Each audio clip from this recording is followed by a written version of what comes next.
நம்மகிட்ட வண்டி வாங்கிக்கிறீங்க, நம்ம வந்து சர்வீஸ் எல்லாம் பக்காவாக பண்ணி தரோமா? அதெல்லாம் ஒன்றும் பிரச்சனை, வண்டி நல்லா இருக்குது, வண்டி பரவாயில்ல. நீங்கள் எந்த இடத்துல வந்து ஃபீல்டில் வந்து சர்வீஸ் சொன்னாலே வந்து பண்ணி தரமாண்ணா? நல்லா பண்ணி தரீங்க. நம்ம வண்டி வாங்கி தரதுலேயே இது வந்து 3வது வண்டி நம்ம வந்து வாங்கி கொடுத்துருக்கோம். நம்ம வந்து சர்வீஸ் எல்லாம் கரெக்டாக பண்ணி தரோமா? சர்வீஸ்லாம் எங்கே சொன்னாலும் வந்து பண்ணி தரேன். சரிண்ணா. விவசாயம் வந்து நம்பி நம்மகிட்ட வந்து வண்டி வாங்கலாமா? கண்டிப்பாக வாங்கலாம்.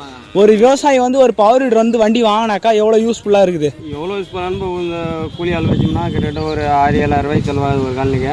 அதனால பரவாயில்ல, 6-7 ஒரு 500-1000 ரூபாயிலே முடிச்சுக்கலாம். ஒரு 500 ரூபாய்க்கு டீசல் போட்டாக்கா உங்கள் வேலையை வந்து முடிச்சுக்கிறீங்க நம்ம குறிப்பிட்ட நேரத்தில் முடிச்சுட்டு. குறிப்பிட்ட நேரத்தில் மற்ற மாதிரி பெரிய டிராக்டர் வரணும், இல்லை செடி சேர்த்துக்கலாம், நம்ம பிரச்சனை இல்லை. அதுக்கு எல்லாத்துக்கும் கரெக்டாக இருக்குது. ஒரு விவசாயி ஒரு பவர் வீடர் எடுத்தாக்கா எவ்வளோ செலவு மீத்தலாம்னா இப்போ ஓரளவுக்கு இப்போ ஒரு 10,000 ரூபாய் செலவாகுதுன்னா இதில் ஒரு 2-3,000 ரூபாய், ஒரு 7-8,000 ரூபாய்க்கு மீத்தலாம். ஒரு 2,000 ரூபாய் மீத்தலாம் ஒரு விவசாயி ஒரு போகத்துக்கு. 2-3,000 ரூபாய்க்கு மீத்தலாம்.